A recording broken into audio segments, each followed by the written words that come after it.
नमस्कार. मराठी भाषा विश्व या माझ्या युट्यूब चॅनलमध्ये आपल्या सर्वांचं स्वागत.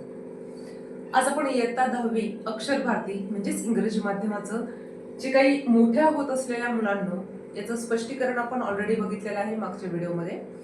त्याचा स्वाध्याय आपण बघणार आहोत. चला तर मग सुरू करूया. प्रश्न पहिला आहे, टिपा लिहा. बार्क हे भाभा ॲटॉमिक रिसर्च सेंटर म्हणजे भाभा अणुसंशोधन केंद्र या नावाचं लघुरूप आहे. डॉक्टर होमी भाभा यांनी भारतातील अणुसंशोधनाचा पाया घातला. त्यांची आठवण म्हणून त्याचं नाव या संस्थेला दिलं गेलं. ही संस्था आता प्रचंड मोठी झालेली आहे. अणुसंशोधनाच्या क्षेत्रात कार्य करू पाहणाऱ्या अनेक नवीन मुलांना तिथे कार्य करण्याची संधी उपलब्ध करून दिली जाते. अनेक मुले इथल्या ट्रेनिंग स्कूलमध्ये संशोधन करत असतात. योग्य प्रशिक्षण घेऊन स्वतःला सक्षम करून स्वतःचे मार्ग शोधून पुढे जातात आणि आपले भविष्य उज्ज्वल बनवतात. दुसरी टीप आहे, डॉक्टर होमी भाभा. डॉक्टर होमी भाभा यांनी भारतातील अणुसंशोधनाचा पाया घातला. पहिलं जे आहे ते बार्क होतं, हे दुसरं आहे ते होमी भाभा आहे.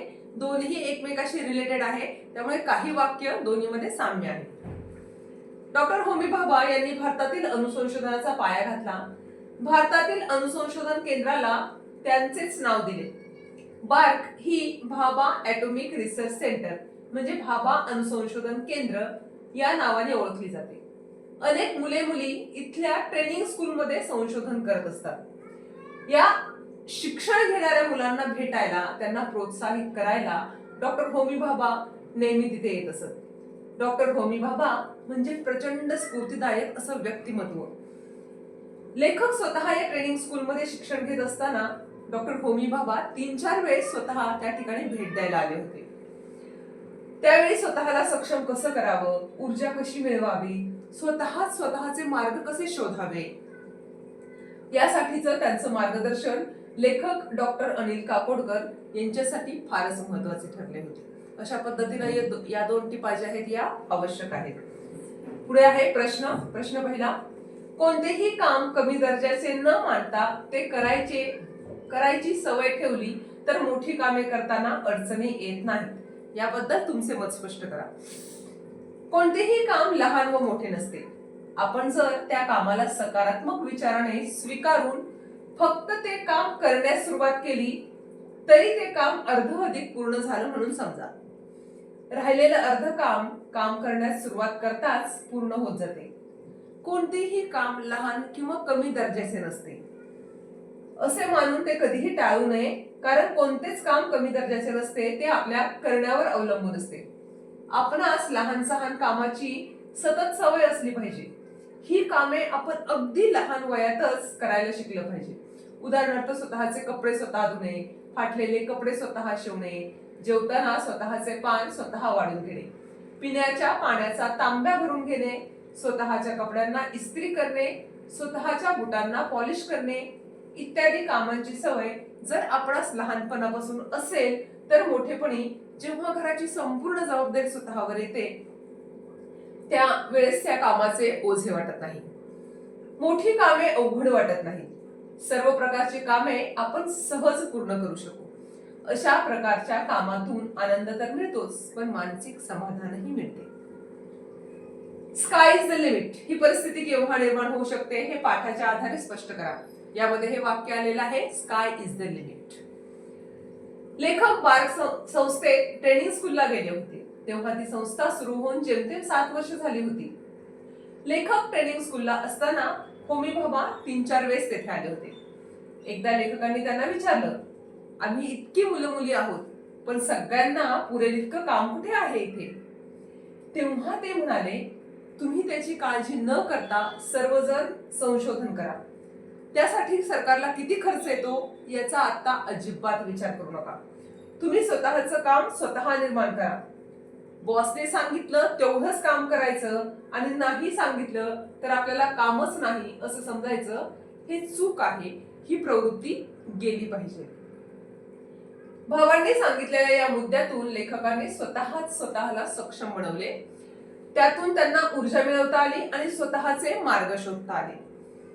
यावरून लेखकांना कळले की आकाशाला कितीही मोठी पोकळी असली तरी आपण स्वतःचा मार्ग स्वतःच कोणाचाही आधार न घेता सततच्या प्रयत्नाने शोधला तर तोही मिळतोच. अशा वेळी स्काय इज द लिमिट अशी परिस्थिती निर्माण होऊ शकते. प्रश्न तिसरा, मेटलायझिंग प्रक्रियेवर काम न होण्यामागची कारणे कोणती असावीत असे तुम्हाला वाटते? मेटलायझिंग प्रक्रियेवर कशा पद्धतीने लेखकाने काम केलं होतं हे आपण पाठामध्ये पाहिलेलं आहे. लेखक ट्रेनिंग स्कूल मध्ये प्रशिक्षण संपवून बार्कमध्ये इंजिनियर म्हणून जॉईन झाले. तेव्हा तिथे मेटलायझिंग प्रक्रियेवर काम करायला त्यांना सांगण्यात आले. त्यासाठी लागणारी सामग्री तिथे होती, पण आतापर्यंत ती कोणीच वापरलेली नव्हती. त्यामुळे लेखक म्हणाले की ते काम करण्यास तयार आहे, केवळ त्यांना मदतीसाठी एक वेल्डर आणि एक फोरमन हवाय. त्यावेळी त्यांना नकार देण्यात आला. आपल्याला स्वतःलाच वेगळं करावं लागेल, सगळं करावं लागेल असेही सांगण्यात आले. वरिष्ठांची आज्ञा म्हणून लेखकाने सुरुवात केली. बरीच धडपड करून लेखकाने ते काम पूर्ण केलं. मग वरिष्ठांकडून या कार्यक्रमाची व्याप्ती वाढवण्यात आली. हे करूया, ते करूया असं बरंच काही सांगण्यात आलं. नंतर वरिष्ठांनी लेखकाला विचारलं, आता सांग तुला काय पाहिजे? तुला वेल्डर मिळेल, फोरमन मिळेल, आणखीही काही हवं असेल तर तेही मिळेल. पण त्यावेळेला लेखकाने उत्तर दिलं की आता मला काहीच नकोय, मी स्वतः सगळे काम करेन. त्यावेळी लेखकाला सांगण्यात आलं की काम सुरू करण्याआधीच त्यावेळी लेखक म्हणाले की मला आता काहीच नकोय, मी स्वतः सगळे काम करेन. त्यावेळी लेखकाला सांगण्यात आले की काम सुरू करण्याआधीच लोक वेगवेगळ्या मागण्या करतात आणि त्यांच्या या प्रवृत्तीमुळेच मेटलायझिंग प्रक्रियेवर काम अजिबात झालेले नव्हते. स्वतःला काम करता येत नसताना दुसऱ्यांवर काम ढकलण्याच्या प्रक्रियेमुळेच मेटलायझिंग प्रक्रियेवर काम सुरू झालेले नव्हते असे मला वाटतं. आधी केले आणि मग सांगितले या उक्तीची यथार्थता स्पष्ट करा. आता या ठिकाणी हे फक्त याच पाठापुरतं नाहीये, तर आपल्या महाराष्ट्रामध्ये वेगवेगळे जे काही संत लोक आहेत त्यांनी सुद्धा आधी स्वतः कार्य केलं आणि मग आपल्याला सांगितलेलं आहे. तर ही जी उक्ती आहे, आधी केले मग सांगितले, महाराष्ट्राला संतांची फार मोठी परंपरा लाभली आहे. आधी केले मग सांगितले या उक्तीप्रमाणे सर्व संतांनी कार्य करून दाखवले. उदाहरणच द्यायचीच तर संतांनी प्राण्यांवर दया करण्याचा संदेश आपल्या अभंगातून फक्त दिला नाही, तर संतांनी ते करून दाखवले. संत नामदेव भुकेल्या कुत्र्याच्या मागे तुपाची वाटी घेऊन धावत गेले. संत एकनाथांनी भर उन्हात तडफडत असलेल्या गाढवाला काशीहून आणलेल्या गंगेचे पाणी पाजून समाजापुढे एक नवा आदर्श ठेवला.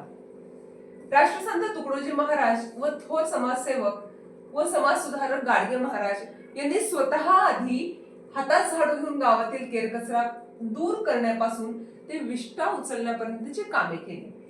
देवाच्या नावाने कर्मकांड करण्यापासून अडवले. मूर्तीपूजा न करता गोरगरीब मानवाची पूजा करा, त्यांची सेवा करा, हे लोकांना आपल्या कीर्तनाच्या माध्यमातून आणि आपल्या कृतीच्या माध्यमातून आधी दाखवले, आधी केले आणि मग सांगितले. पुढचा प्रश्न आहे, प्रत्यक्ष अनुभवातून शिकणे हे अधिक परिणामकारक असते हे विधान स्वानुभवातून स्पष्ट करा. शिकणे आणि शिकवणे ही प्रक्रिया निरंतर चालणारी आहे. आपले गुरुजन आपणास शिकवण्याचे काम करत असतात. आजच्या शिक्षण प्रणालीत शिक्षक वर्गात फळ्यावर जरी प्रत्येक गणित सोडून देत असले तरी विद्यार्थ्यांनी तीच गणिते पुन्हा घरी जाऊन सोडवली तर त्यातून मिळणारा स्वानुभव हा परीक्षेत चांगले गुण मिळवून देऊ शकतो. विज्ञान प्रदर्शनात गुरुजनांच्या मार्गदर्शनाखाली एखादा प्रयोग, एखादी प्रतिकृती तयार केली तर ती बनवत असताना आलेला अनुभव हाच प्रदर्शनात परीक्षकांच्या पुढे उत्तर देताना धाडस निर्माण करून देतो. याच अनुभवातून विद्यार्थी परीक्षकांनी विचारलेल्या प्रश्नांना उत्तर देताना अडथळत नाहीत. त्यामुळे त्यांचा आत्मविश्वासही वाढलेला दिसून येतो. यावरून असं लक्षात येतं की कोणतंही काम एखाद्याने सांगितल्यावर त्याप्रमाणे कृती करून पूर्ण करणे व पुन्हा तेच काम कोणाचेही मार्गदर्शन न घेता स्वतः करणे यातील अनुभव म्हणजे खरा स्वानुभव होय असे म्हटले पाहिजे. शिवाय असे शिक्षणही अधिक परिणामकारक ठरते. बघा, तुम्ही वर्गामध्ये पण बघत असाल, मॅथ्स असेल, सायन्स असेल, कुठलाही विषय असेल, ज्यावेळी शिक्षक वर्गात शिकवतात आणि त्यानंतर तुम्ही घरी गेल्यावर ते पुन्हा करून बघता आणि तुम्हाला लगेच समजतं की अरे हे असं आहे. त्यावेळेस तुम्हाला जो आनंद होतो तो आनंद सुद्धा अगदी अवर्णनीय आहे. अशा पद्धतीनं या पाठाचा, या स्थूल वाचनाचा हा स्वाध्याय होता. यासारखे अजून स्वाध्याय, अजून पाठ त्यांची स्पष्टीकरणासाठी माझ्या चॅनलला लाईक, शेअर आणि सबस्क्राईब करायला विसरू नका. धन्यवाद.